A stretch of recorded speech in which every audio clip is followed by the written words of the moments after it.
Bonjour les artistes, j'espère que vous allez bien. Je sais que certains d'entre vous ont sursauté en voyant le décor derrière. C'est effectivement ici que je faisais mes vidéos en 2016 quand j'ai commencé avec vous. Et je sais que certains d'entre vous sont là depuis vraiment le tout début. Je me filmais de chez moi. J'étais toujours devant ce tableau, ici. Et je faisais mes différentes vidéos quand j'étais en face cam. Alors aujourd'hui, je suis très content, on va faire un petit vlog. Je vous ai demandé, apparemment ça vous intéresse. C'est-à-dire que je vais filmer certains moments de ma journée à l'atelier, sur le chemin, parce que vous allez voir que je vais prendre mon vélo pour aller travailler, pour aller à l'atelier, parce que ça fait partie intégrante de ma journée, de comment je vais chercher l'inspiration et tout ça. Et puis voilà, vous allez m'accompagner dans plein de choses.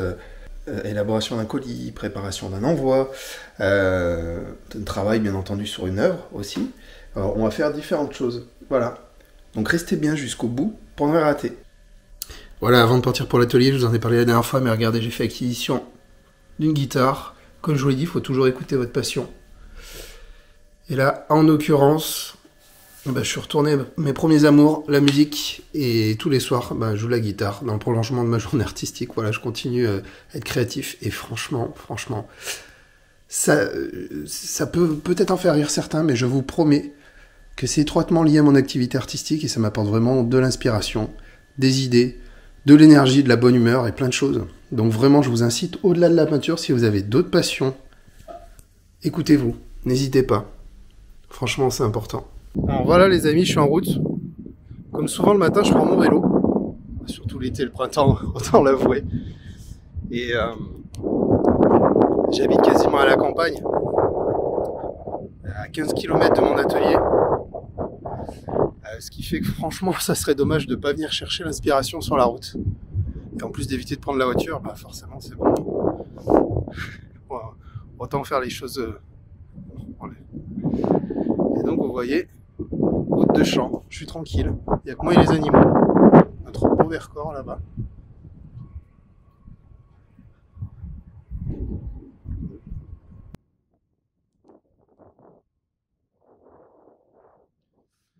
Franchement, je peux que vous recommander ce genre de petites choses, des petites marches du vélo, quand vous êtes des créatifs comme moi. Parce que l'aspiration, elle est vraiment partout. Mais partout. Partout.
Bon, les amis, je suis à l'atelier et voilà surtout la salle où je peins, la salle principale.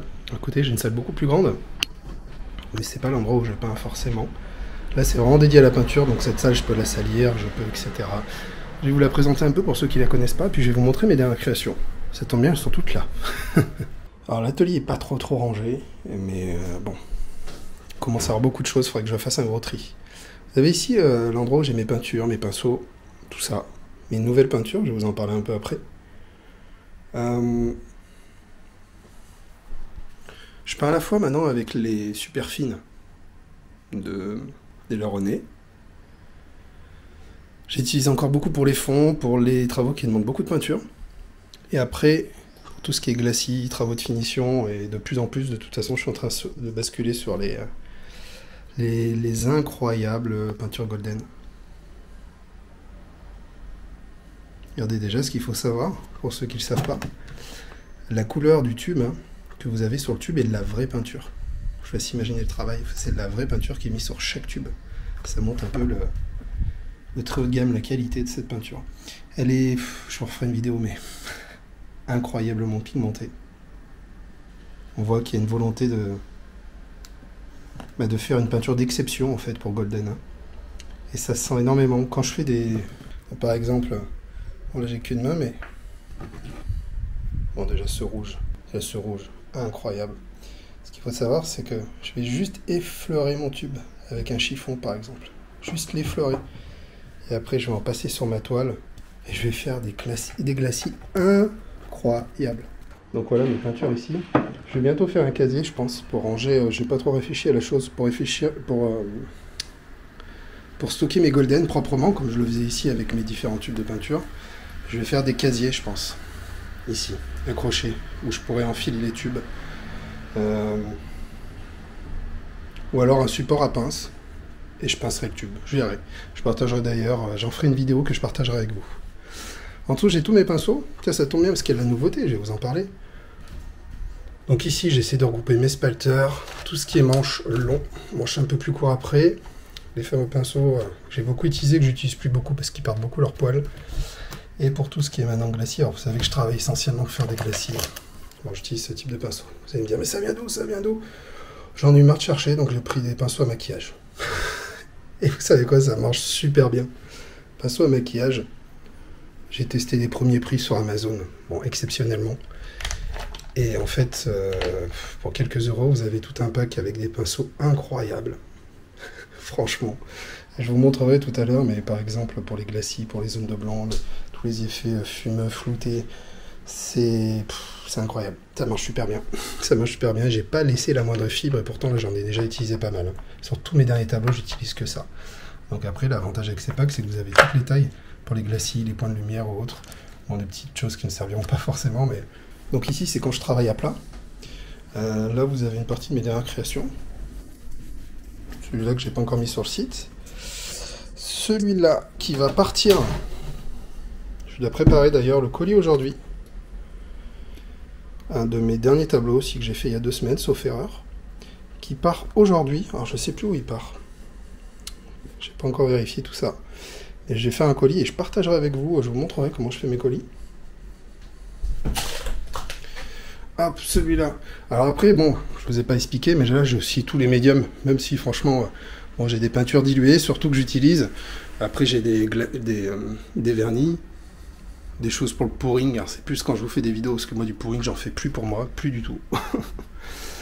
Ma petite Alexa, ici, qui me permet d'avoir la radio, d'écouter les nouvelles, de faire plein de choses. C'est super intéressant. Et surtout que je peux le faire vocalement. J'ai pas besoin de toucher quoi que ce soit, et ça c'est génial quand on peint. Ah oui, alors Golden aussi, je vous les présenterai. Toutes ces peintures très liquides, des encres, entre autres, incroyable. Ça m'a offert aussi un champ, tout un champ des possibles. Petit pignon d'or, que j'utilise pour plein de choses. Vous ne le voyez pas forcément dans mes tableaux, c'est très subtil, mais sur des fonds jaunes, des fois, avec certains médiums, je remets des petits effets dorés. Je vous avais montré ça à l'époque. Mais c'est très subtil. Ça se voit pas forcément sur les photos, et voilà, bon, voilà, il y a plein de choses.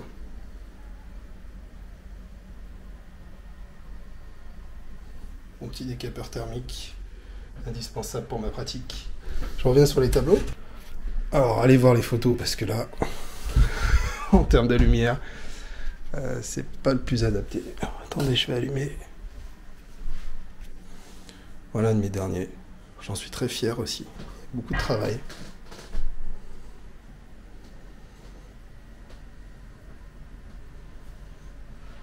Les gens pensent pas qu'il y a du travail là-dessus, n'ont pas conscience.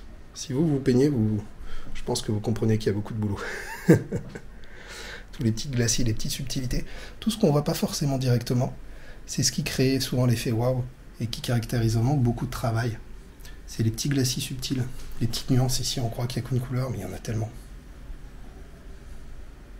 Je parle même pas des points, des zones lumineuses. On pense qu'il y a un violet. Déjà, il n'y a même pas un violet. C'est des mélanges optiques. Je n'ai pas mis de violet. Et en utilisant plusieurs teintes, des glacis, bleu, magenta, de golden. On le voit ici d'ailleurs, le bleu. On peut faire des choses incroyables. Bref, je ne vais pas rentrer dans l'analyse de ce tableau, sinon on n'est pas sorti. Ce nouveau tableau, mon tout dernier, j'en suis très content. Alors, dur de vous le montrer, là c'est grand. Enfin, il fait 1m20 par 60 cm. Je suis retourné sur cette passion des polyptyques que j'avais passé un temps. Je vous invite à aller voir les photos. Parce que là, la lumière n'est pas du tout bonne et j'arrive de toute façon même pas à le faire rentrer dans le champ. Nouvelle expérimentation que j'ai commencé sur ce tableau, en fait, ça part de ce tableau. Pour vous montrer le cheminement, je vous ai parlé la dernière fois. Voici mon travail préparatoire. Réflexion, recherche de couleurs, etc., etc., jusqu'au moment où je dis « Ok, j'ai trouvé, pam !» Je fais mon travail préparatoire. On est ce tableau. Puis, ce tableau.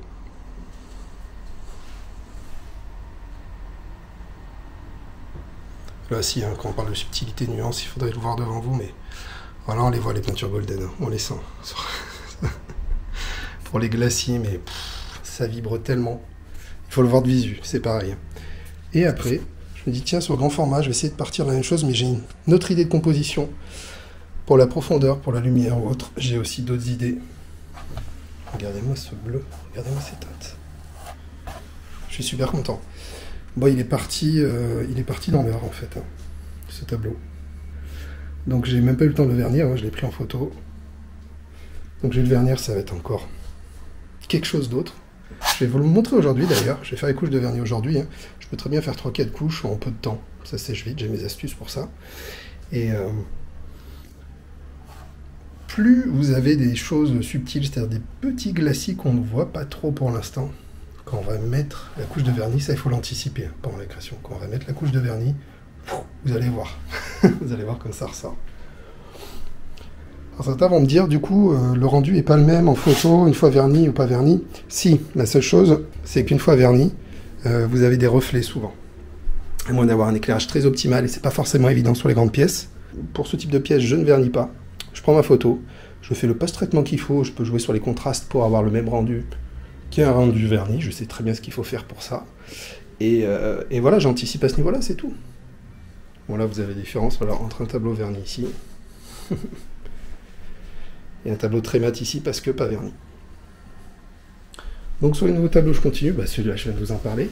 Et juste avant ces deux, donc le renouveau, dont je vous ai tellement parlé, c'est parti de ce tableau. Mon premier grand 80-80, vous pourrez aller voir la vidéo sur laquelle je vous explique que j'ai annulé mon expo. J'ai annulé mon vernissage, pas mon expo. Et ensuite est né ce tableau. Alors il plaît beaucoup aussi, c'est l'effet de profondeur. Voilà, c'est pareil, hein. Dur à voir, mais entre les points de lumière, les zones d'ombre, les ombres portées, les ombres propres, le travail de vignettage, le travail sur le fond, on voit, je ne sais pas si vous le voyez, il y a un effet frotté sur le fond qui est très subtil, c'est pareil, il faut le voir à l'œil nu, on ne le voit même pas sur les photos, qui fait ces textures très étranges au fond. Ça c'est né aussi d'une expérimentation, d'un travail, quelque chose de pas du tout académique que j'ai expérimenté, et on est né ce truc-là au fond, et j'adore, je le réutilise en plein de toiles. Alors lui il surveille, il m'accompagne dans toutes mes peintures, voilà, là il est en train de tenir la garde. Donc un premier tableau 40 par 80 qui ressemble à celui-là est déjà parti aussi, hein, il est parti assez rapidement. Et vous avez celui-ci, que j'adore, qui est... Alors là j'ai décliné en fait, j'ai fait un 40-80 et un 80-80. Alors le 80-80 on peut pas se rendre compte là sur la taille de ce tableau sur la vidéo, je vous l'ai déjà un peu montré dans une vidéo. Et voilà, là ça me permet de vous le montrer d'un peu plus près, mais il y a du boulot. Voilà, toutes ces petites choses qu'on ne voit pas en photo. Et certains n'ont même pas vu qu'il y avait du bleu en fait.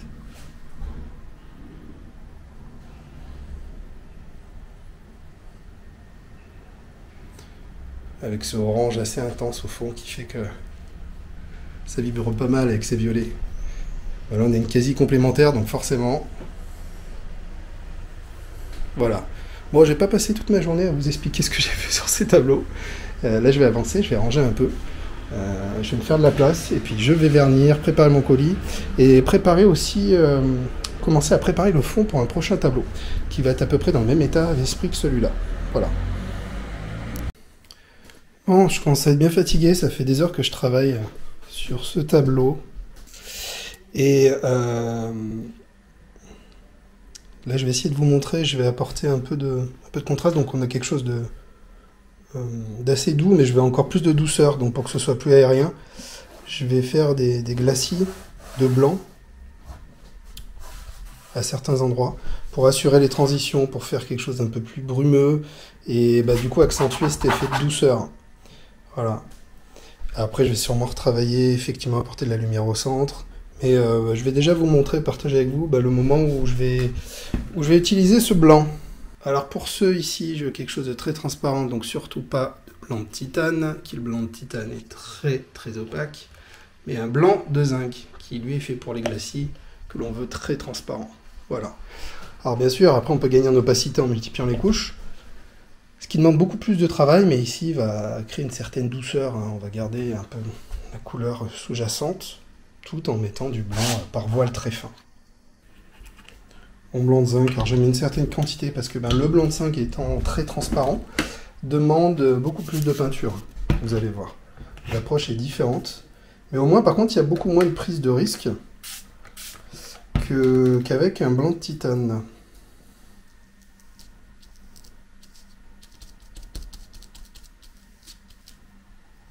Alors je vais commencer par là où il y a le moins de risque, là où je veux vraiment apporter du blanc, donc ça va être ici. Bon, je vais essayer de tout faire à la main, ça va être un peu compliqué, mais...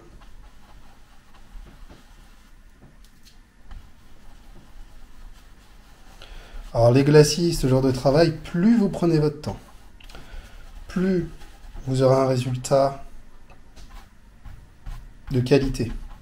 Et plus la prise de recul sera intéressante, parce que vous aurez le temps de vraiment tout analyser. Souvent, on est trop pressé.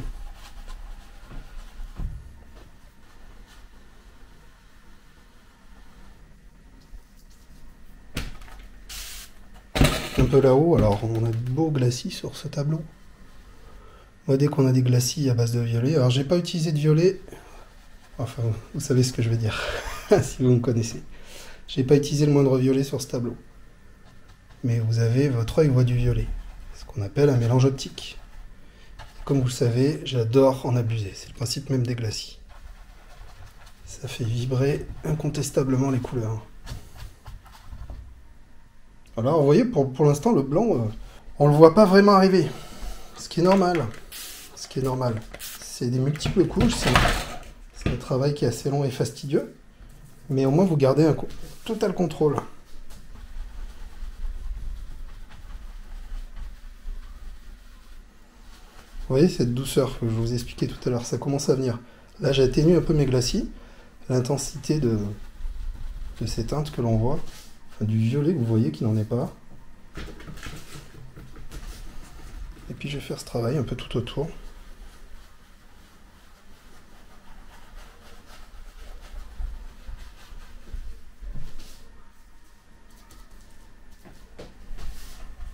Là j'en ai mis beaucoup. Après, je vais pas l'enlever, sachant que c'est du blanc de zinc. Des fois on charge plus pour faire des effets comme ça, vous voyez. Bon, je n'étais pas censé faire un cours de peinture ici, mais... Et après, en fonction du résultat que je veux, des démarcations que je veux, il y a toujours des moments où je vais faire des petits effets de style comme ça.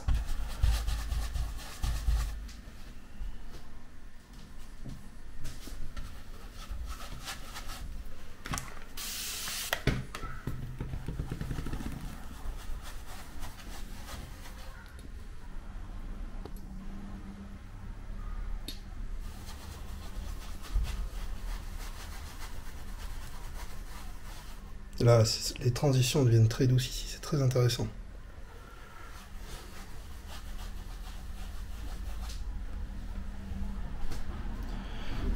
J'ai d'ailleurs délicatement, je vais utiliser un peu ici, Voilà. Alors là, j'ai utilisé un format, vous voyez, c'est un polyptyque, mais qui est pas aligné. Une fois que les bords sont faits, les bords noirs, ben, ça sera présenté avec un petit écart comme ça. Et au mur, ben, l'effet est très sympa. Du coup, j'ai adapté la composition. J'ai apporté une réflexion, bien entendu, sur ce tableau, sur la composition, sur comment j'avais présenté mes châssis, et sur tout ce qui en découle. Mon petit commissateur, je recolle mes toiles, important si je veux travailler correctement.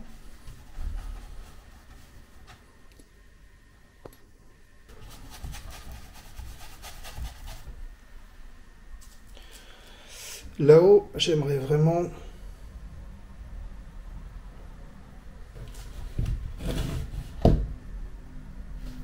bien vignetter. Donc je peux vignetter, quand je dis vignetter, c'est apporter plus de blanc sur les extrémités, sur le bord.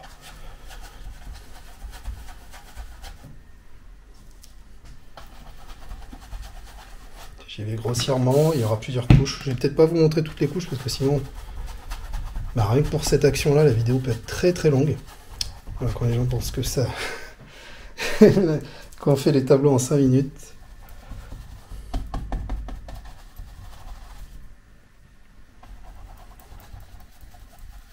Quand je dis on, je parle de nous, hein, nous tous qui faisons de l'abstrait. Ok. Bon là, j'ai déjà fait un tour. Alors généralement, cette zone-là a déjà séché. Surtout avec la chaleur qu'il fait aujourd'hui. Si c'est pas le cas, bah, j'attends un peu, ou je force le séchage et je refais un tour. Encore 2 tours, 3 tours, 4 tours. Et je continue. Je vais du coup pour l'instant couper la vidéo parce que ça n'a pas d'intérêt que je vous remontre. Bon, j'en refais un peu. Et c'est toujours la même chose. Hein.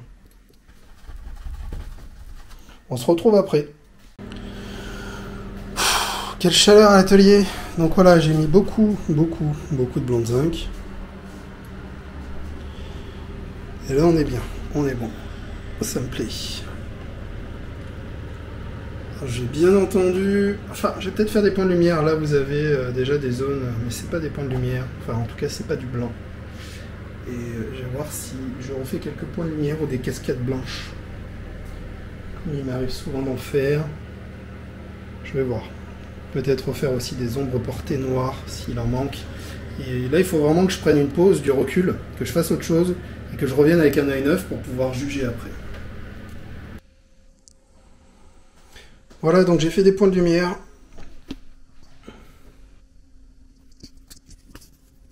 On voit ici, j'ai accentué les zones lumineuses qui étaient déjà faites avec des bleus ciel, ce genre de choses, des couleurs très claires, comme on le voit ici.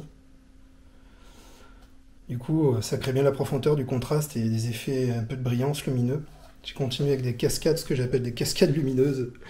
Voilà, petite chose que j'ai inventée aussi, que j'adore. Ce genre de choses. J'y vais au feeling à chaque fois. Hein. Je prends du recul sur ce que je crée et je rajoute de la lumière là où je juge qu'il y en a besoin pour créer un équilibre et créer encore plus de pertinence pour l'œuvre. Enfin, en fonction de ma vision, je le dis bien, il n'y a pas de vraie solution. Et j'ai continué aussi, j'ai revignetté un peu davantage pour vraiment asseoir, créer un équilibre. Pour moi, je juge qu'il faut qu'il y ait un équilibre sur la composition, sur les valeurs. Mes valeurs, on voit ici, si on prend ici, donc je suis sur du très foncé, à côté du très clair, enfin très foncé ici et très clair sur le côté. Tout est réfléchi, c'est pas un hasard ici, hein, je ne vais pas s'enfiler. Je sais, avant de commencer où je vais, quelle couleur je vais utiliser et comment je travaille. Mais ça, je vous en ai souvent parlé. Donc voilà, bah bien sûr, forcément, ça ressemble beaucoup à mon autre. Le but était de travailler dans le même état d'esprit sur un châssis un peu différent. Pour continuer à expérimenter cette technique que j'adore. Et surtout, c'est les couleurs de fond qui sont très différentes de ce que j'utilise d'habitude. Il y a beaucoup de glacis. Ici, il y a beaucoup de couches. Ça se voit pas forcément, mais ça se ressent. J'ai envie de dire. Voilà, donc maintenant, je vais faire les bords noirs. Bords noirs, certains vont dire, mon Dieu, pourquoi tout est blanc, pourquoi tu fais des bords noirs? Bah, pour justement créer du contraste. Regardez ici, c'est très beau les bords noirs. Ça crée justement un contexte, ça rajoute du contraste. Et quand on fait ça sur des polyptyques, sur un mur, et qu'on a un peu d'écart entre chaque toile, bah, c'est du plus bel effet. Ce qui permet à la fois d'utiliser et de mettre un tableau comme ça sur un fond clair, comme sur un fond foncé. Si j'avais fait des... C'est ma version, hein, c'est ma façon de voir les choses, je vous le redis encore. Si par exemple j'avais fait des fonds blancs, moins de contraste, je mets ça ce tableau sur un fond blanc avec des bords blancs, et ben le tableau en question, c'est le cas ici aussi, il se fondrait beaucoup trop.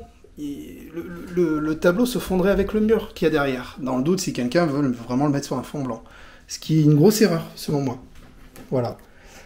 Il faut que l'œuvre soit contextualisée, et un bon moyen de délimiter, c'est d'utiliser des bords noirs. Donc voilà, vous savez pourquoi je fais ça, et certains ont trouvé ça dommage, ok, c'est les goûts et les couleurs. Mais je trouve quand même que mes arguments se défendent, vous voyez. C'est pas totalement déconnant, comme on dit. Donc là, vous voyez, bord noir, bord blanc. Donc je vais vite les peindre en noir. Rouleau, 2 à 3 couches, ça dépend de la peinture que j'utilise. Hein. Et puis j'essaie de faire ça bien proprement et de ne pas faire baver sur les bords. Par contre, si ça bave sur du blanc, là, c'est très moche. Donc c'est un coup à prendre. Hein. C'est pas bien compliqué. Dans mes cours, je vous apprends à le faire. D'ailleurs, si vous voulez connaître mon matériel, on va peut-être déjà commencer par là. Tout le matériel que j'utilise, dont les peintures et tous les petits accessoires, les adhésifs de masquage, parce qu'adhésifs de masquage, il y en a plein qui utilisent l'adhésif de masquage qu'on trouve à Casto ou je ne sais où, les premiers prix blancs qui vont baver, ils font des lignes et après ça bave dans tous les sens. Alors que moi je vais utiliser, je ne sais plus où il est, par exemple, ce type d'adhésif de masquage, version large ici. Tout est dans mon guide du matériel, c'est à télécharger, c'est bien entendu gratuit. Vous avez le lien dans la description, en commentaire, en dessous, un peu de partout. Et vous l'aurez en fin de vidéo. Je vous invite à les découvrir. Et vous aurez aussi, je vous proposerai du coup dans ces mails, tous mes différents cours, si vous voulez les découvrir, pour apprendre entre autres à travailler, bah voilà, comme ça avec mes techniques. Allez, maintenant, bord noir. Et voilà. Alors autant vous dire que les bords sèchent très vite. Hein. J'en ai fait 3 couches. Il fait plus de 30 degrés dans l'atelier. Donc ça va très très vite. Alors j'espère que vous voyez ce que je voulais dire avec cette histoire de contraste. Ça valorise vraiment l'œuvre. On joue sur les valeurs même avec les bords, donc du coup c'est super intéressant de voir le contraste qu'il y a entre ces différentes zones. Un tableau bien propre, bien fini. Il me reste plus qu'à signer. Alors signature, je ne vous remonte pas ici, je l'ai fait 1000 fois, je le fais au Posca. Posca, taille 0,7, je vais signer dans le sens de la composition, donc soit par là, soit par là. Voilà, ça va être dans cette zone ici. Maintenant, je vais m'occuper de ma commande. Donc ce beau 40 par 40 cm. J'ai fait le certificat d'authenticité. Alors j'ai des certificats vierges comme ça que je me suis façonné. Je mets le nom du tableau. Le type de tableau, enfin le support, toile en coton. Et d'ailleurs, je me suis trompé, c'est toile en lin. Donc je vais faire le correctif. Et 40 cm par 40 cm. Date 2023, le petit cachet. Je vais remettre un coup de tampon.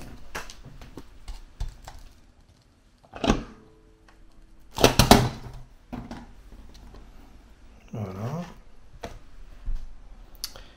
Et je vais contresigner ce tableau. Je m'occuperai de la correction après. Alors hop. Beau châssis Master Toile, grain moyen. Vous avez un lien dans la description si vous voulez 10% sur ces châssis. Je ne peux que vous recommander d'aller les tester au moins une fois parce que c'est assez exceptionnel et généralement quand on les essaye une fois, les essayer c'est les adopter.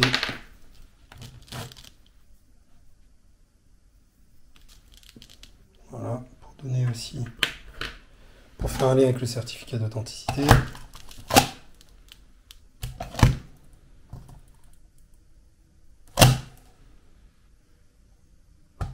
Ok. Je vais surtout vérifier que tout va bien. Toile bien tendue, clé bien insérée. Au niveau des finitions,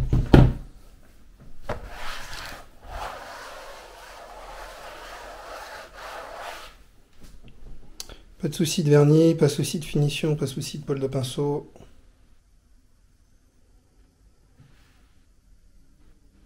Signature ok. Que les bords soient bien, qu'on n'ait pas des bords qui dépassent.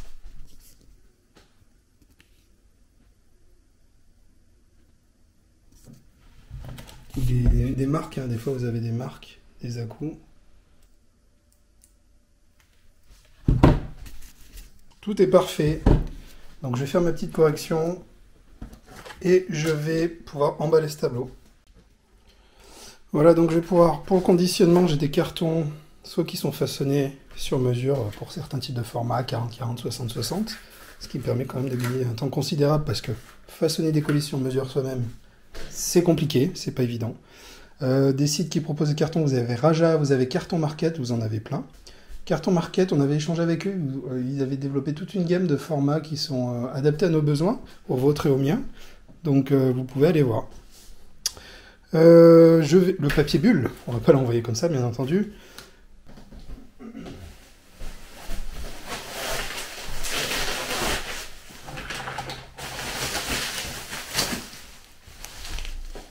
Hop.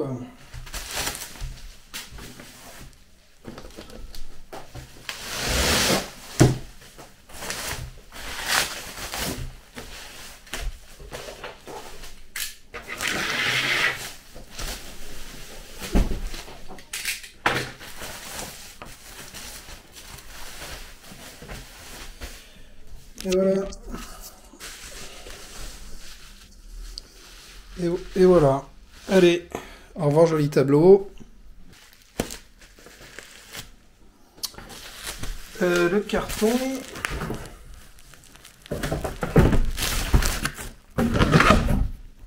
Ok. Je vais mettre une plaque de carton dessus, dessous, pour encore compenser et être sûr, même si c'est un bon cannelage, même si c'est assez robuste. On va mettre une plaque de carton en dessous, je vais mettre une plaque de carton en dessous et en dessus, et mon certificat dans une enveloppe, et puis après on sera bon. Donc, le certificat dedans, quelques cartes de visite, important, hein, pour que l'acquéreur fasse un peu, transmette s'il y a une bonne expérience. Déjà, vous pouvez le fidéliser, il va recommander chez vous, et en plus il va parler de vous. Il va mettre des cartes quelque part. Si vraiment il aime votre œuvre, il n'y a aucune raison qu'il n'en parle pas autour de lui. Donc c'est bien de mettre plusieurs cartes de visite et pas une seule, bien entendu. Voilà, je vais rembourrer un peu les angles et puis après j'aurai plus qu'à fermer tout ça. Donc une petite plaque de carton en plus dessus pour protéger la toile. Je rembourre. Plus votre colis est rembourré et tassé, mieux votre œuvre est contenue, elle ne va pas se balader dans le colis, et c'est ça le secret d'un bon colis qui ne va pas se détériorer, qui va être bien protégé. Donc voilà, il suffit de faire ça. J'en ai envoyé plus de 600. Donc croyez-moi, maintenant, j'ai eu des petits soucis au début, maintenant, plus aucun problème. Je sors ma petite étiquette.